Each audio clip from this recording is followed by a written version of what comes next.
Hi, welcome to love talkies feel my love episode 61. ఇటలీలో కూడా రుద్ర పని పేరుతో విసిగించాడని, ఎక్కడికి తీసుకెళ్లలేదని, తాను చాలా అలసిపోయానని, ఓ 2 రోజులు రెస్ట్ కావాలని కవిత మాలతికి చెబుతూ ఉంది సహస్ర. ఇంతలో అక్కడికి వచ్చిన రుద్ర, 2 రోజులు సరిపోతాయా, లేదంటే మరో వారం రోజులు ఇవ్వమంటావా అని అడిగాడు. ఎక్స్పెక్ట్ చేయని విధంగా వచ్చిన రుద్రని చూసి షాక్ అవుతూ, సార్ మీరేంటి ఇలా వచ్చారు అని అడిగింది సహస్ర.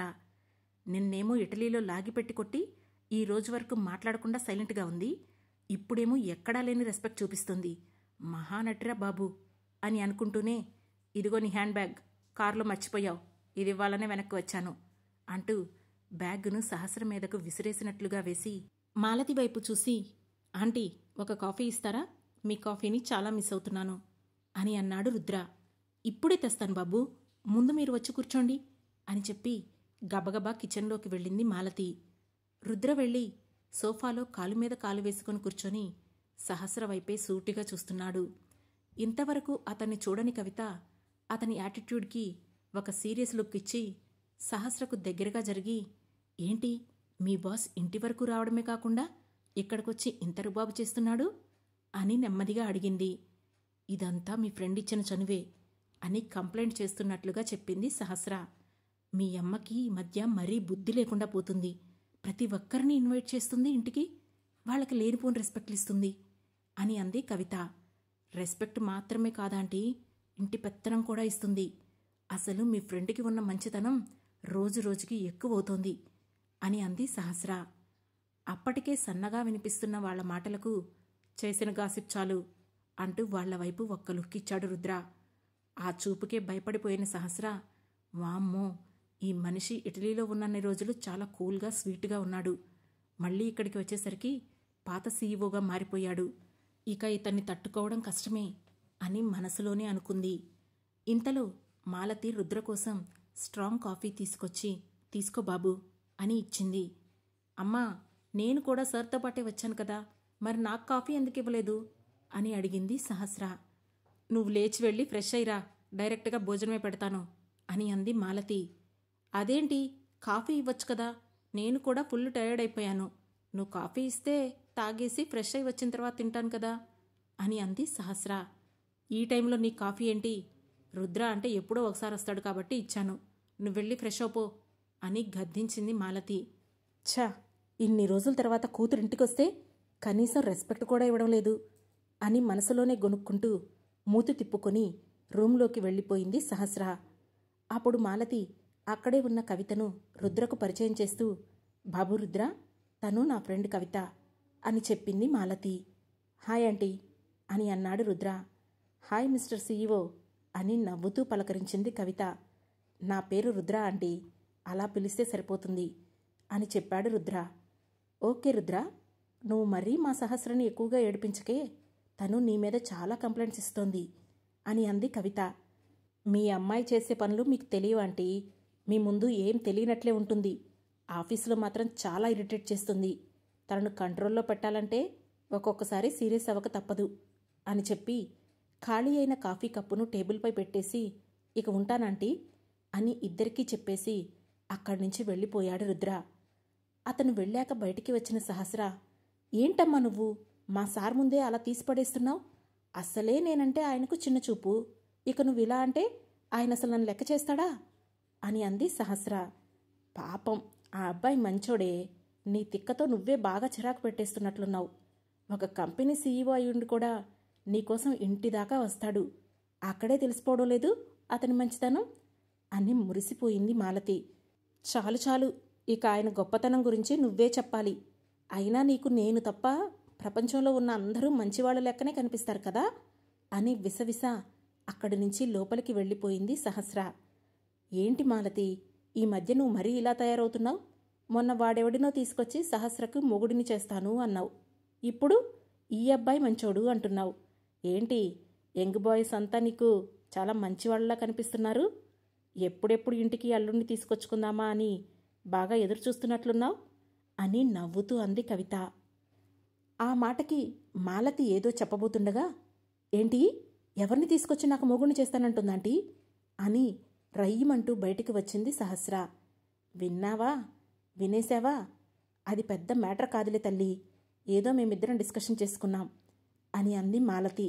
వెయిట్, ముందు నా కోసం హస్బెండ్గా నువ్వు ఎవరిని సెలెక్ట్ చేశావో అది చెప్పు అని సీరియస్గా అడిగింది సహస్ర.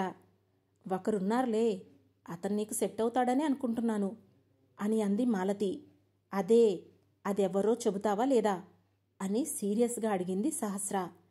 ఆ విషయం చెప్పడానికి మీ అమ్మ దాకా ఎందుకే, నేనే చెబుతాను. నాకు కూడా ఆ అబ్బాయి నచ్చలేదు, అందుకే నీకు కంప్లైంట్ ఇస్తున్నాను విను. అతని పేరు దేవా అంట.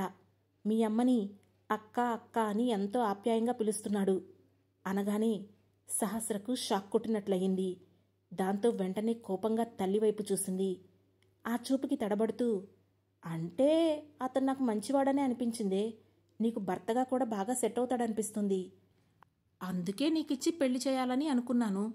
అయినా నీ ప్రమేయం లేకుండా, నీ ఇష్టం ఉండకుండా ఏమీ చెయ్యను కదా అని అంది మాలతి. దాంతో సహస్ర వెంటనే కోపంగా, అమ్మా, అసలు అతన్ని నాకు హస్బెండ్గా సెలెక్ట్ చేయాలని నీకెలా అనిపించింది? అతనెవరనుకుంటున్నావు? ఒక పెద్ద రౌడీ, దందాలు చేసుకుంటూ బ్రతికేవాడు. అలాంటి వాడిని తీసుకొచ్చి నాకు భర్తగా చేస్తావా అని అడిగింది. ఏంటి, అతను దందాలు చేస్తాడా? లేదే, అతనికి ఒక రెస్టారెంట్ బిజినెస్ ఉంది. నువ్వేదో పొరపడుతున్నట్లున్నావు అని అంది మాలతి. నేనేమీ పొరపడట్లేదు, నేను చెప్పింది నిజమే. అతను వీధి రౌడీ నుంచి రౌడీ షీటర్గా ఎదిగిన వ్యక్తి. బెంగళూరు వచ్చి బుద్ధిమంతుల్లా బతుకుతున్నాడేమో కానీ అంతకుముందంతా అతనికి క్రిమినల్ బ్యాక్గ్రౌండ్ ఉంది. మనుషుల ప్రాణాలొక్కటే తీయలేదేమో కానీ ఎన్నో సెటిల్మెంట్లు చేస్తూ ఉండేవాడు అని అంది సహస్ర. అవునా, అతన్ని చూస్తే అలా అనిపించడం లేదే అని అమాయకంగా అంది మాలతి. నీకు ఎవరిని చూసినా అనిపించదులే, పళ్ళు కొరుకుతూ చిరాగ్గా అంది సహస్ర. అసలు అతని గురించి నీకు ఇవన్నీ ఎలా తెలుసు? అంతలోనే అనుమానంగా అడిగింది మాలతి. ఎలాగోలా తెలుసు, ఇప్పుడు అది ముఖ్యం కాదు. ఇంకొకసారి అతన్ని ఇంటికి రానించినా, నాకు పెళ్లి సంబంధం సెటిల్ చేయాలని చూసినా నేనేం చేస్తానో నాకే తెలీదు. పెళ్లి కాకుండా జీవితాంతం ఇలా ఉండమన్నా ఉంటాను కానీ అలాంటి వాడినైతే పెళ్లి చేసుకోమంటే చచ్చినా చేసుకోను అని అంది సహస్ర.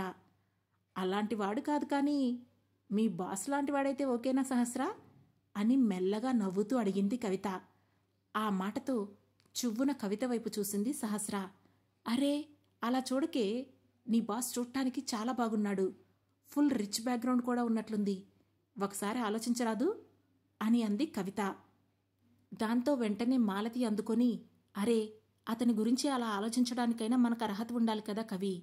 ఆ అబ్బాయి చాలా ఆస్తిపరుడు, పెద్ద కుటుంబం నుంచి వచ్చాడు, బాగా చదువుకున్నవాడు. అలాంటి వ్యక్తి మన సహస్రను ఎలా పెళ్లి చేసుకుంటాడు? మనం ఆశపడడానికైనా హద్దుండాలి కదా అని అంది మాలతి. అలా అంటావేంటి మాలతి, మన సహస్రకేంటి తక్కువ? ఆ అబ్బాయి పక్కన చాలా చక్కగా ఉంటుంది అని మురిపెంగా అంది కవిత. మన పిల్ల కాబట్టి మనకు అలానే అనిపిస్తుంది, కానీ అతని ఆస్తి అంతస్తులు కూడా చూసుకోవాలి కదా అంది మాలతి. వాళ్ళిద్దరి కాన్వర్జేషన్కి పిచ్చెక్కుతుంటే ఆ అని ఒక్కసారిగా గట్టిగా అరిచింది సహస్ర. ఆ అరుపుకి ఇద్దరూ ఉలిక్కిపడి చెవులు గట్టిగా మూసుకున్నారు. అసలు మీ ఇద్దరికీ మైండ్ ఏమైనా పనిచేస్తుందా లేదా? అసలు ఎవరెవరిని తీసుకొచ్చి నాకు మొగుడుగా చేద్దామనుకుంటున్నారు? అయినా నాకు అప్పుడే పెళ్ళేంటి అని అడిగింది సహస్ర. నీకు కాకుంటే ఇంకెవరికి సహస్ర? నీకు ఆల్రెడీ పెళ్లి వయసు వచ్చింది కదా, మరి ఇలా మాట్లాడకపోతే ఇంకెలా మాట్లాడాలి అని అంది మాలతి. ఏంటి, పెళ్లి వయసు వచ్చిందా? నాకా? నాకు జస్ట్ 23 ఇయర్సే. నాకప్పుడే పెళ్లి వయసు రావడమేంటి? ఇప్పుడు 30-35 ఇయర్స్ వచ్చే వరకు కూడా పెళ్ళిళ్ళు చేసుకుంటూనే ఉన్నారు. అలాంటిది 23 ఇయర్స్కి నన్ను పెళ్లి చేసి పంపించేద్దామనుకుంటున్నారా? ఇంకో 4-5 సంవత్సరాల దాకా నాకు పెళ్లి లాంటివి ఏమీ వద్దు. 600 సరే, నేనిప్పుడే పెళ్లి చేసుకోను అని చెప్పి కోపంగా తన రూంలోకి వెళ్ళిపోయింది సహస్ర. వెళ్ళిపోతున్న ఆమెనే చూసిన ఆ ఫ్రెండ్స్ ఇద్దరూ తర్వాత ఒకరినొకరు చూసుకొని, ఇలా అన్నవాళ్లే త్వరగా పెళ్లి చేసేసుకుంటారు అని అనుకొని నవ్వుకున్నారు. మరోవైపు దేవా డాక్టర్ దగ్గరికి వెళ్ళాడు. అతన్ని చూస్తూనే, కూర్చోండి దేవా అని అంది డాక్టర్. Thank you doctor. అనసూయకి ఎలా ఉంది? తనని డిశ్చార్జ్ చేస్తానని చెప్పారట కదా అని అడిగాడు దేవా. తన హెల్త్ విషయంలో బాగుందా లేదా అనే ఆప్షన్ ఏదీ లేదు దేవా. ఏ క్షణం ఎలా ఉంటుందో నేనైతే చెప్పలేను. కానీ ప్రస్తుతం తనకు నచ్చింది చేయడం తప్ప మనం చేయగలిగింది కూడా ఇంకేమీ లేదు. ఉన్న కొద్ది రోజులైనా తను హ్యాపీగా ఉండేలా చూసుకోండి. తనకి ఏం కావాలో అది చేసివ్వండి. అంతకుమించి నేనేమీ చెప్పాల్సిన అవసరం కూడా లేదు. తనకు నచ్చింది చేస్తే ఆమె ఇంకాస్త ఎక్కువ రోజులు బ్రతికే అవకాశం ఉంది. అండ్ తనిక్కడ ఉండలేకపోతోంది. మీరు ఇబ్బంది పడుతుంటే అసలే చూడలేకపోతుంది. అందుకే మెడిసిన్ రాసిస్తాను, ఆమెను ఇంటికి తీసుకువెళ్ళండి. బట్ ఇప్పుడున్న పొజిషన్కి ఏమాత్రం తేడాగా అనిపించినా మళ్ళీ వెంటనే హాస్పిటల్కి తీసుకురండి అని ప్రిస్క్రిప్షన్ రాసిన పేపర్ను అతనికి ఇచ్చింది డాక్టర్. అది తీసుకున్న దేవా, పర్వాలేదు కదా మేడం, ఇంటికి తీసుకెళ్తే ఓకే కదా? లేదంటే నేను తనని ఇక్కడ ఉండడానికి కన్విన్స్ చేస్తాను. ఏ మాత్రం ప్రాబ్లం అని చెప్పినా సరే ఇక్కడే ఉంచుతాను అని అడిగాడు దేవా. మరేం పర్వాలేదు దేవా, చెప్పాను కదా, ఇంటికి తీసుకువెళ్తేనే తను హ్యాపీగా ఉంటుంది. ఆమె మాటల్ని బట్టి నాకది క్లియర్గా అర్థమైంది. కాబట్టి మీరు తనకు నచ్చింది చేయండి. ఈ రోజుకైతే మీరు వెళ్ళిపోవచ్చు అని చెప్పింది doctor. Okay doctor, thank you అని చెప్పి అక్కడి నుంచి అనసూయ దగ్గరకు వచ్చాడు దేవా. అప్పటికే తనను డిశ్చార్జ్ చేస్తారని నర్సు ద్వారా తెలుసుకున్న అనసూయ ఇంటికి వెళ్ళడానికి రెడీ అయ్యి అక్కడికి వచ్చిన దేవాను చూడగానే ఇక వెళ్దామా అని నవ్వుతూ అడిగింది. ఆమె ఆరాటం చూసిన దేవా నవ్వుకుని, హాస్టల్ నుండి ఎప్పుడెప్పుడు ఇంటికి రావాలా అని ఎదురుచూసే చిన్నపిల్లలా కనిపిస్తున్నావు, పద అని అనసూయని తీసుకొని ఇంటికి బయలుదేరాడు. వెళుతున్న దారిలో దేవా డ్రైవ్ చేస్తుంటే అనసూయ అతని చేతిని చుట్టేసి భుజం మీద వాలింది. కాసేపటి తర్వాత ఏదో ఆలోచిస్తూ సడన్గా, అనసూయ, నీకు నీ పిల్లల్ని చూడాలనిపిస్తుందా అని అడిగాడు దేవా. అతను సడన్గా అడిగిన ఆ మాటతో కొంచెం ఆశ్చర్యపోయింది అనసూయ. ఆ తర్వాత నెమ్మదిగా కళ్ళు మాత్రమే పైకెత్తి అతని వైపు చూసి, చూడాలనిపిస్తుందంటే తీసుకొచ్చేస్తావా దేవా అని అడిగింది. ఎస్, కాస్త కష్టమైనా ఖచ్చితంగా నీకోసం తీసుకొస్తాను అని చెప్పాడు దేవా. ఆ మాటకు చిన్నగా నవ్వి, నాకు వాళ్ళని చూడాలని ఉంటుంది దేవా, కానీ వాళ్ళకి ఎదురుపడేంత ధైర్యం నాకు లేదు. అందుకే వాళ్ళనేం తీసుకురాకు అని అంది అనసూయ. ఏమైంది, ఎందుకు ఎదురుపడలేవు అని అడిగాడు దేవా. ఎలా ఎదురుపడమంటావు? చిన్న చిన్న పిల్లలుగా ఉన్నప్పుడే వాళ్ళను వదిలేసి నేను నీకోసం వచ్చేశాను. అమ్మా, మమ్మల్ని ఎందుకు వదిలేసి వచ్చావు, మేమేం తప్పు చేశామని వాళ్ళిప్పుడు నన్ను అడిగితే నేనేం చెప్పాలి? పోనీ వాళ్ళు అడగకపోయినా వాళ్ల చూపుల్లో ఖచ్చితంగా ఆ ప్రశ్న ఉంటుంది. నేను ఆ ప్రశ్నను ఎదుర్కోలేను దేవా. నేను ప్రేమించిన వ్యక్తి కోసం నా కడుపున పుట్టిన మిమ్మల్ని వదిలేసుకొని వచ్చాను అనే మాట వాళ్లతో నేను చెప్పలేను కదా. కాబట్టి వాళ్లకు ఎదురుపడే పరిస్థితి నాకొద్దు అని ఖచ్చితంగా చెప్పింది అనసూయ. ఆ మాటతో గిల్టీగా ఆమెను చూశాడు దేవా.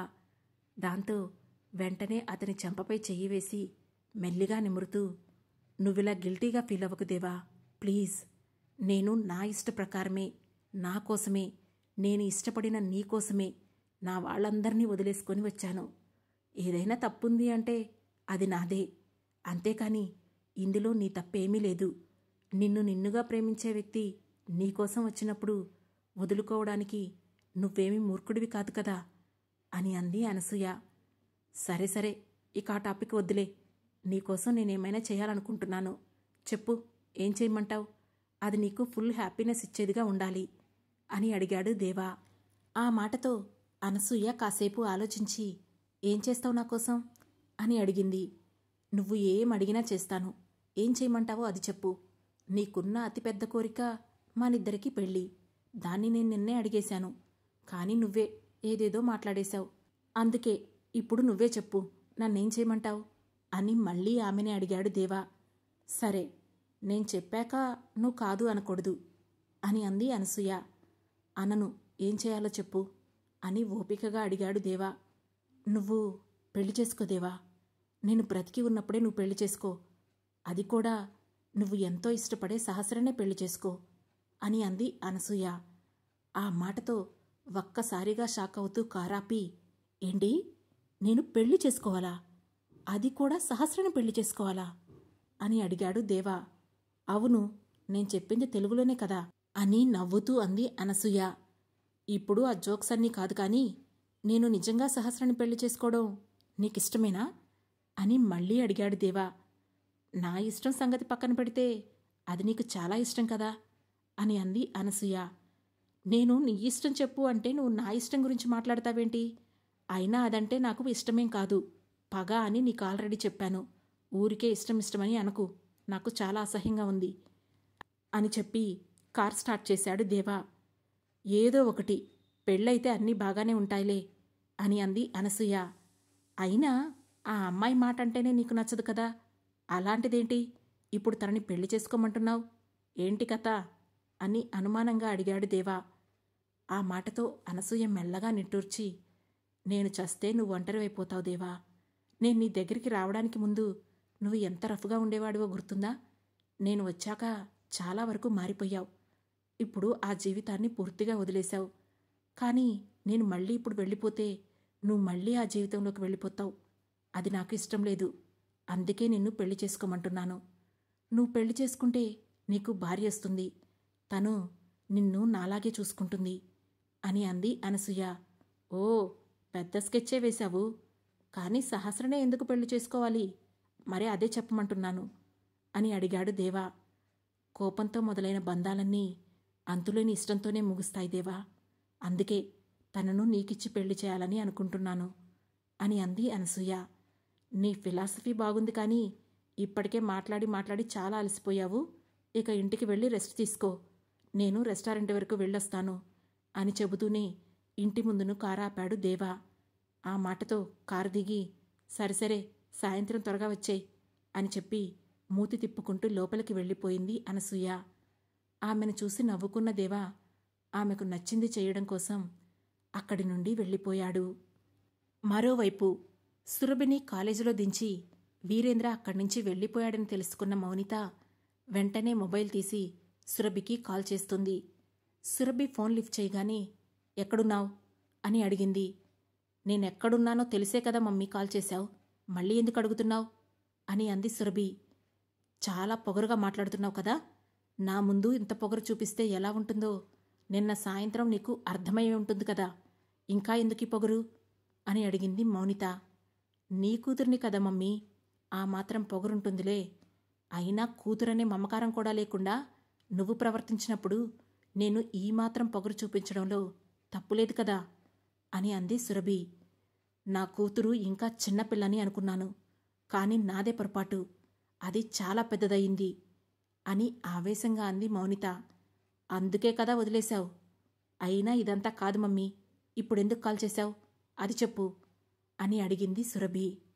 నిన్నటి ట్రీట్మెంట్కి నీకు పొగరు తగ్గిందేమో అనుకున్నాను, కానీ నా మేనల్లుడిని చూసుకొని ఆ పొగరు నీకు ఇంకాస్త పెరిగిందని నాకు ఇప్పుడే అర్థమైంది. సరే అదంతా తర్వాత. మీ నాన్న నిన్ను తిరిగి ఇంటికి వచ్చేయమని చెప్పారు. సో ఎప్పుడు స్టార్ట్ అవుతున్నావో అది చెప్పు అని అడిగింది మౌనిత. నేను ఇక్కడే ఉంటాను, ఎక్కడికి రాను. నేను కావాలనుకుంటే మీరే రావచ్చు అని అంది సురభి. ఏం మాట్లాడుతున్నావు నువ్వు? నీకోసం అన్నీ వదిలేసుకొని మేం అక్కడికి రావాలా? అసలు నువ్వు ఆ వీరేంద్రతో వాడి ఫ్లాట్లో ఎలా ఉంటున్నావు? కొంచెమైనా బుద్ధిందా సురభి? ఈ విషయం బయటికి తెలిస్తే నీకు వాడితో రిలేషన్ ఉందని అనుకుంటుంది ఈ సొసైటీ అని ఆవేశంగా అంది మౌనిత. ఆ మాటకు ఎగతాళి చేస్తున్నట్లుగా చిన్నగా నవ్విన సురభి, రాత్రి బావ వచ్చి నన్ను తీసుకెళ్లకపోయుంటే అప్పుడు నాకేమైనా అయ్యుంటే ఇప్పటికే దాని గురించి ఈ సొసైటీ చాలా మాట్లాడుతూ ఉండేది మమ్మీ. నేను అలాంటివేమీ పట్టించుకోను. అయినా నేను బావ ఫ్లాట్కి వెళ్ళడానికి కారణమెవరు? నువ్వు కాదా? సో ఈ విషయంలో ఏదైనా ఉంటే నన్ను బ్లేమ్ చేయకు, నిన్ను నువ్వే బ్లేమ్ చేసుకో. నాకు క్లాస్కి టైం అవుతుంది, ఉంటాను అని చెప్పి ఫోన్ పెట్టేసింది సురభి. కూతురి మాటలకు రగిలిపోతూ సురభిని ఎలా వెనక్కి రప్పించాలా అని ఆలోచనలో పడింది మౌనిత. మరోవైపు మరుసటి రోజు చచ్చినట్లు ఆఫీస్కి బయలుదేరింది సహస్ర. ఆఫీస్లోకి అడుగుపెట్టిన ఆమెను అక్కడ ఉన్న ఎంప్లాయీస్ అందరూ ఏదో వింత జీవిని చూసినట్లుగా చూస్తున్నారు. ఏమైంది వీళ్ళకి, అందరూ ఎందుకెలా చూస్తున్నారు అని అనుకుంటూనే క్యాబిన్కి వెళ్ళింది సహస్ర. అక్కడ కనిపించిన వ్యక్తిని చూడగానే ఆమెకు కరెంట్ షాక్ కొట్టినట్లు ఏం చెయ్యాలో తెలియక అక్కడే నిలబడిపోయింది. ఆ తర్వాత ఏం జరగబోతోంది? సహస్రను షాక్ అయ్యేలా చేసిన ఆ వ్యక్తి ఎవరు? తెలుసుకోవాలంటే వెంటనే మా లవ్ టాకీస్ ఛానల్ను సబ్స్క్రైబ్ చేసుకొని ఫీల్ మై లవ్లోని నెక్స్ట్ ఎపిసోడ్ను వినండి. మా ఈ కథ మీకు నచ్చినట్లయితే లైక్ చేసి, షేర్ చేసి, కామెంట్ చేసి మమ్మల్ని సపోర్ట్ చేయండి. Thanks for watching.